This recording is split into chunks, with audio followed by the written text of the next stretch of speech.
Welcome back to the cryptowrld channel, everyone. My name is Josh, and right now, Bitcoin is potentially starting a small short squeeze here in the short term as the price is moving closer towards major liquidity towards the upside. So I'll be talking about that in just a moment alongside Ethereum, which is continuing to play out this short-term bullish signal while the price of XRP is now bouncing from this major area of support, while the price of Chainlink is also flashing and starting to play out a new bullish signal in the shorter term. So I'll be talking about all of that and more later in the video, so definitely watch to the end.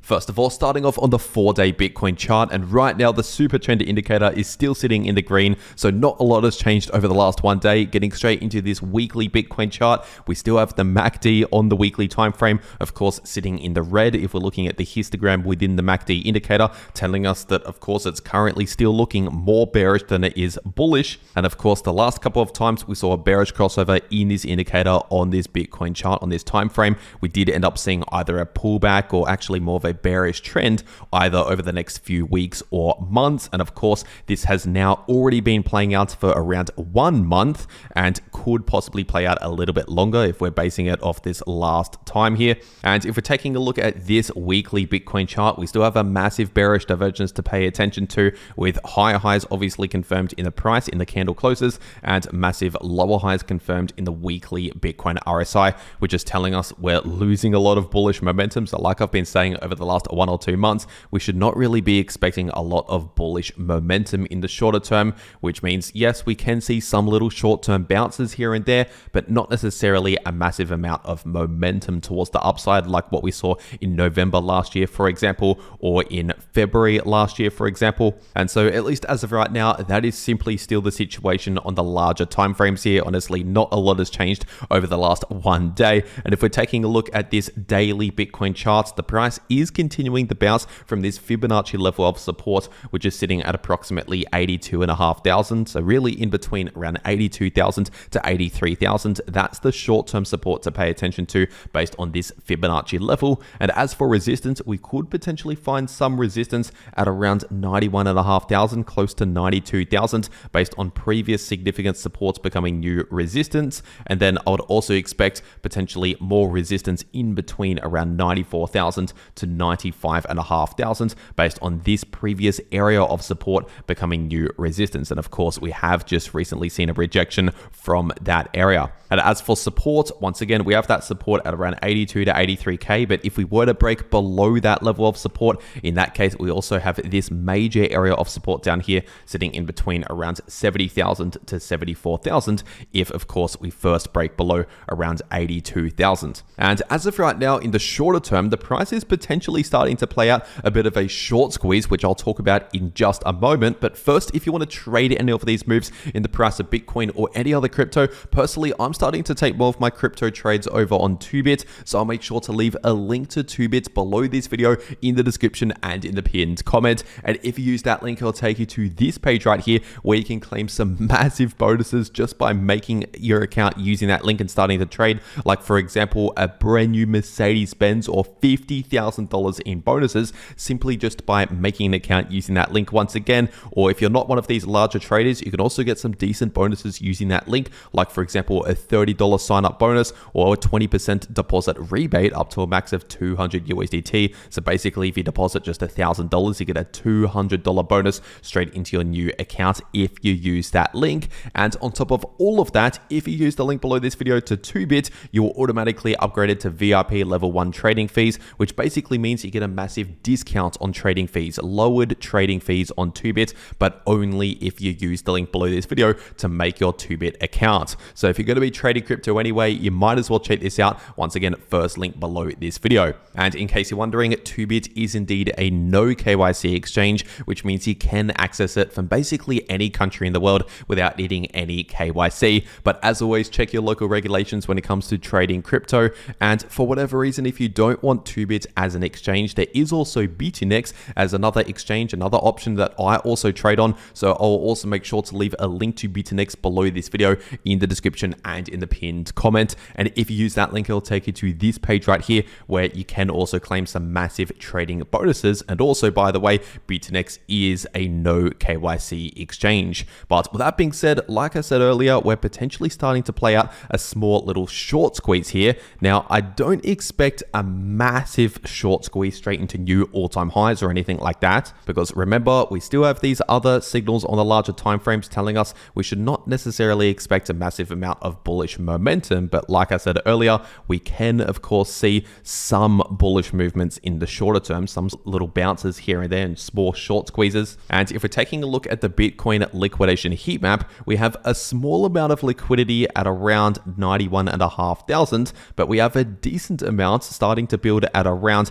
95,500 and also at around 97,000. So that's really their level to pay attention to for the price of Bitcoin, because basically, in case you're new to all of this, usually, not always, but usually, if the price of Bitcoin basically has major liquidity on this Bitcoin liquidation heat map, usually the price tends to move towards wherever there's a lot of liquidity, as we saw just the other day with this short squeeze here. And so it's possible the price could continue towards the upside, towards these areas of liquidity. But remember, we cannot ignore resistance. We still have resistance within around 94,000 to 95,500. So if the price makes it back up there, expect the price to struggle around there, like what we just saw a couple of days ago. And another signal telling us that we are due to see a potential short squeeze, not guaranteed, but it could be likely, is based on the negative funding rates that are forming in a lot of these crypto assets, as we can see. And I talked about this in more detail in my last video here on the channel. So if you want more of a detailed explanation of this right here,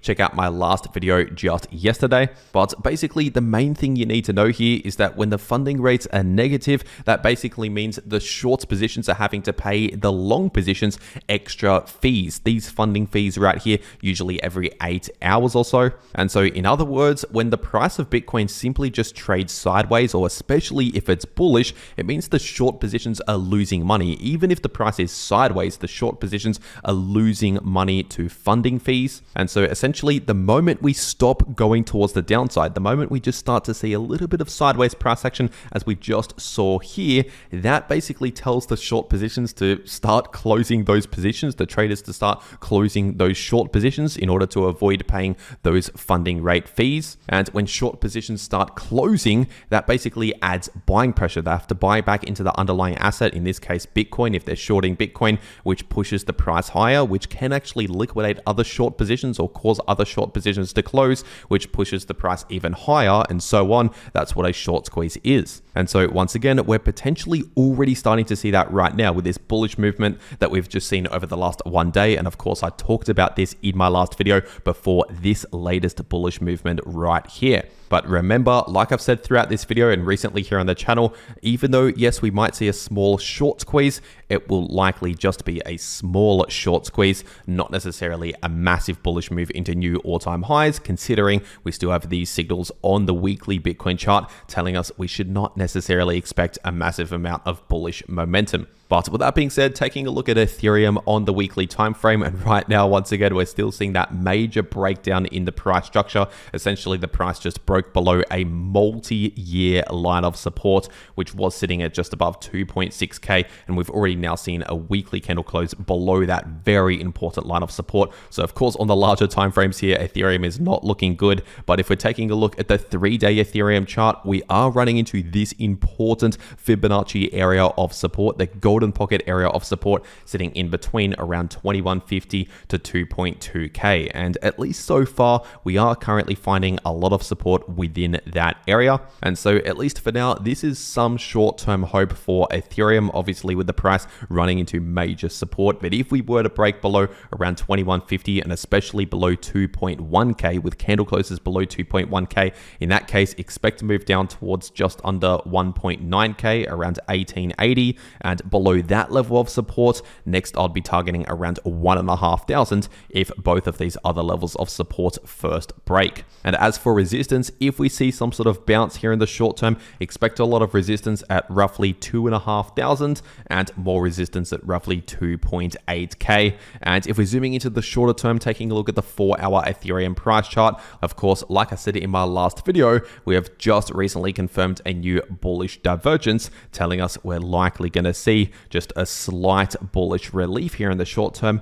or at the very least some choppy sideways price action. So basically just a break or a relief from all of this bearish price action here, most likely for a few days. And obviously, ever since I said that just yesterday in my last video right around here, we've seen exactly that play out as expected over the last one day. And considering this is still currently active, it will likely play out at least over the next one day, most likely over the next couple of days. And so obviously, when it comes to expecting bullish or bearish price action, it's all a matter of perspective, a matter of different time frames. On the larger time frames, things are not looking too good, but in the immediate short term, just for the next few days, expect a little bit of a relief for now. And if we're taking a look at the price of Solana on the weekly time frame, just like Ethereum on the weekly time frame, Solana is not looking too good. While the price is below around 167 approximately, that's where this important line of support is currently sitting at. And so technically speaking, with this break towards the downside below this ascending line of support, that is of course basically setting up a bearish price target at around $90 based on this massive rising wedge pattern, which is a bearish price pattern. But as always, even if we have a bearish price target, we cannot ignore other points of support where the price can bounce from. For example, this area of support acting as major support, as we've seen previously, sitting in between around 120 to 130. So like I've been saying, even before we bounced from that exact price range, expect a lot of support, a lot of buying pressure coming into play within that area. And if we're taking a look at the daily Solana chart, as of right now, we are trading just above this short-term area of support in between around 133 to 139. And we also have more support in between around 123 to 125. But for now, in the immediate short term, we're actually looking somewhat neutral. We're kind of lacking momentum just in the immediate short term as the price is bouncing from support, but we're also really not seeing a lot of bullish momentum. Of course, we're still below major resistance. And so first of all, if we continue a bit more of a bounce here, I would expect resistance in between 156 to 161. But above that area, I would expect a lot of resistance in between around 178 to 183. But once again, overall, potentially just for the next few days, expect relatively neutral price action, mostly just chopping around sideways within this sideways price range. And if we're taking a look at the price of XRP on the 3-day time frame, technically we still have a massive bearish divergence, which is currently active on the 3-day time frame. So overall, this is telling us we should not really be expecting a significant amount of bullish momentum like what we saw, for example, back in November last year. But with that being said, if we're taking a look at the somewhat shorter term on the 8-hour time frame, we are indeed bouncing from this important area of support in the short term, which is sitting in between around $2.25 to $2.30. So for now, that is some short-term good news. And the next area of resistance I'll be watching is sitting in between around $2.65 to $2.80. And above that, I'd expect more resistance at approximately $3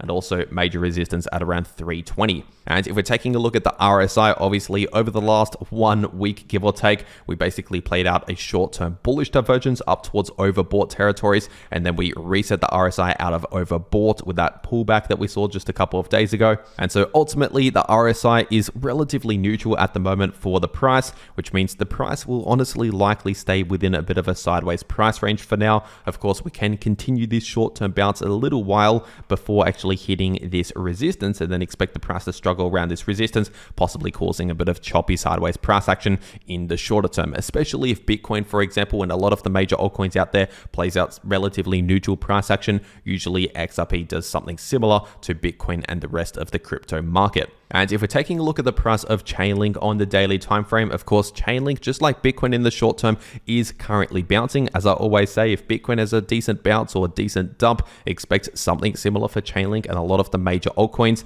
But with that being said, of course, the larger price structure on the daily time frame is still currently bearish for the price of Chainlink. At least for now, we are still forming lower highs and lower lows, and we've been breaking below support levels for quite a while and rejecting from resistance levels. So at least as of right now, once again, the larger trend is still currently bearish despite seeing short-term bounces in the shorter term. But some good news, at least in the short term, is the fact that the price is trading back above this golden pocket, sitting in between around 1490 to 1550. So that could possibly once again become new support again, especially if we confirm this breakout with a daily candle close back above that area. And as for the next support towards the downside, if we actually confirm a break below around 1490, in that case, the next major support is at around $12.80 to $13. And that's pretty much exactly where the price recently bounced from. When we broke below the golden pocket, we dropped down towards around $13 and then bounced around there. And as for short-term resistance, if we continue this bounce here,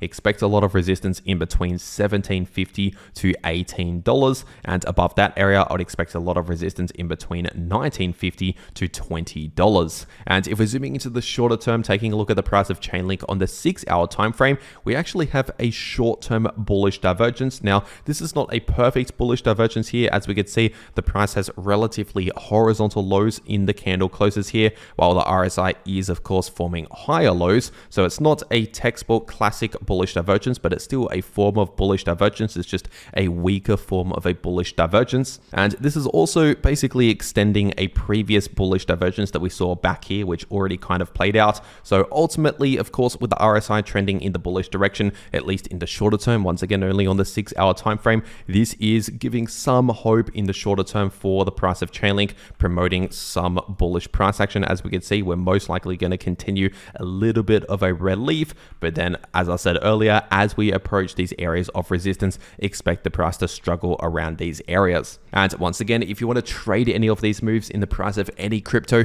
check out the links below this video to those exchanges if you want to claim those massive bonuses using those links. And if you want to actually know how to trade crypto, no matter if the price is bullish, bearish, or chopping around sideways, you can profit from all of that price action by watching these videos popping up right here on your screen. The video in the top left shows you how you can profit from bullish or bearish price action using long positions or short positions, and the video in the bottom left shows you how you can easily profit from choppy sideways price action. But anyway, that is everything that I have to say for today. I really hope you enjoyed, and I'll see you all in the next video.